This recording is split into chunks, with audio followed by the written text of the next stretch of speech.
La Team Scout, aujourd'hui, nouveau rapport sur un jeune qui nous a contacté via TikTok. Donc, il nous a envoyé une vidéo de 15 minutes sur plusieurs matchs différents. Donc, on est sur un défenseur central qui est capable également de jouer 6. Donc, en profil général, c'est un joueur polyvalent, capable d'évoluer dans un milieu en point de basse, mais surtout défenseur central. Il apporte de la solidité défensive, a une bonne lecture de jeu, très impliqué à la récupération avec un jeu simple et propre, capable de ressortir les ballons proprement sous pression, positionnement défensif très bon, bonne couverture et capable de jouer en une voire deux touches de balle dans les phases de relance.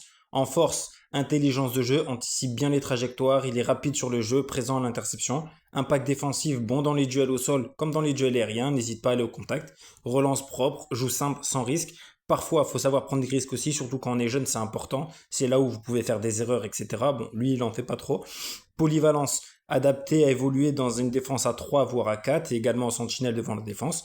En communication, il parle énormément sur le terrain, relance ses coéquipiers, montre du leadership. En axe de progression, on a les frappes de loin, donc très peu de tentatives ou frappes dangereuses. Il doit travailler sa technique de frappe, ses appuis, sa surface de pied et oser davantage, surtout à mi-distance. Il s'est retrouvé plusieurs fois dans cette position, il ne frappe pas. Percussion balle au pied, hésite encore à porter le ballon quand t'es central. De nos jours, t'es obligé de percuter balle au pied pour casser les lignes.